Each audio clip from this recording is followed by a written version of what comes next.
Hi friends, இது உங்கள் தகவல் செக்மெண்ட். இன்றைக்கி நம்ம தகவல் செக்மெண்ட்டில் என்ன பார்க்க போகிறோன்னா சிஎன்சி மற்றும் என்சி மிஷின்ஸை பற்றி பார்க்க போகிறோம். அதோட ஒர்க்கிங், அதோட காம்போனன்ட்ஸ், அப்புறம் அதுக்கு ரெண்டுத்துக்கும் உள்ள டிஃப்ரென்ஸ் என்னங்கிறதையும் அதோட அட்வான்டேஜஸ் என்னங்கிறதையும் இந்த வீடியோவில் பார்ப்போம். வாங்க.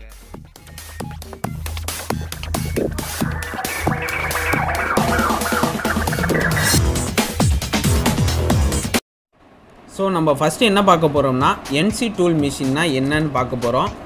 என்சினா numerical control machine.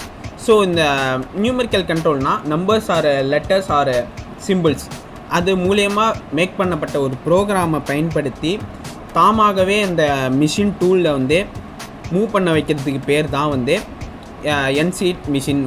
NC machine. So அந்த ப்ரோக்ராமில் அப்படி என்ன இருக்கும், அந்த சிம்பிள்ஸ் அண்டு லெட்டர்ஸால் மேக் பண்ண ப்ரோக்ராமில் என்ன இருக்கும்னா, அந்த மிஷினோட ஸ்பீட், அந்த மிஷின் எங்கே நகரணும், எவ்வளோ ஸ்பீடில் நகரணும், எங்கே பொசிஷனில் கரெக்டாக அது நகரணும், இப்படி பல ஆப்ரேஷன்ஸ்லாம் அந்த ப்ரோக்ராமில் இருக்கும். ஸோ என்சி டூலோட மிஷினோட ஹிஸ்ட்ரின்னு பார்த்தா ஃபஸ்ட்டு 1940 இந்த மிஷின் கண்டுபிடிக்கப்பட்டது. எதுக்குன்னா இந்த ஏர்க்ராஃப்டோட பார்ட்ஸ் எல்லாம் செய்கிறதுக்கு இந்த மிஷினை கண்டுபிடிச்சாங்க.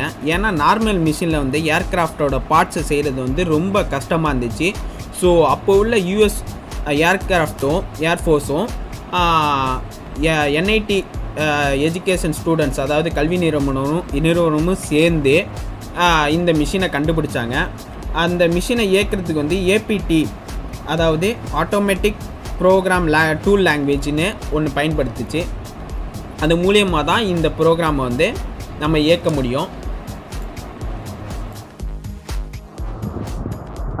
Components of MC system first இருக்குது பார்த்திங்கன்னா டேப்பு. இதில் தான் நம்ம அந்த இன்ஸ்ட்ரக்ஷன் ப்ரோக்ராமை ஃபீட் பண்ணுவோம். அடுத்ததாக எங்கே போகும்னு பார்த்தீங்கன்னா MCUட போகும், அதாவது மிஷின் கண்ட்ரோல் யூனிட்டு. இந்த கண்ட்ரோல் யூனிட்டு இது எதுக்கு யூஸ் ஆகுதுன்னா, நம்ம ஃபீட் பண்ண ப்ரோக்ராமை ரீட் பண்ணிவிட்டு அதை ஒரு மெக்கானிக்கல் மூமெண்ட்டாக மாற்றுற ஒரு எலக்ட்ரிக்கல் டிவைஸ் தான் MCU, அதாவது மிஷின் கண்ட்ரோல் யூனிட்டு. ஸோ அடுத்தது எங்கே போகும்னு பார்த்தீங்கன்னா டிரைவிங் யூனிட்டை போகும். இந்த டிரைவிங் யூனிட் எதுக்குன்னா, MCUலேருந்து கொடுக்குற இன்ஸ்ட்ரக்ஷனை கரெக்டாக டெலிவர் பண்ணுதா, அதாவது கரெக்டாக அந்த மூமெண்ட்டை பண்ணுதா அப்படிங்கிறத செக் பண்ணுறதுக்கு தான் இந்த டிரைவிங் யூனிட்டுங்கிறது இருக்குது. ஸோ அடுத்தது என்ன இருக்குதுன்னு பார்த்தீங்கன்னா ஃபீட்பேக் டிரான்ஸ்மிட்டர். ஸோ இந்த டூலோட மூமெண்ட்டை திருப்பி எலக்ட்ரிக்கல் சிக்னலாகவே MCUக்கு அனுப்புறது தான் இந்த ஃபீட்பேக் டிரான்ஸ்மிட்டரோட வேலை. அடுத்தது என்னென்னு இருக்குதுன்னு பார்த்தீங்கன்னா மேனுவல் கண்ட்ரோல் இருக்குது. மேனுவலாக கூலண்ட் ஆன் ஆர் ஆஃப் பண்ணுறதுக்கும், மிஷின் ஆன் ஆர் ஆஃப் பண்ணுறதுக்கும் மேனுவல் கண்ட்ரோல் யூஸ் ஆகுது. அடுத்ததாக பார்த்திங்கன்னா அட்வான்டேஜ் இருக்குது.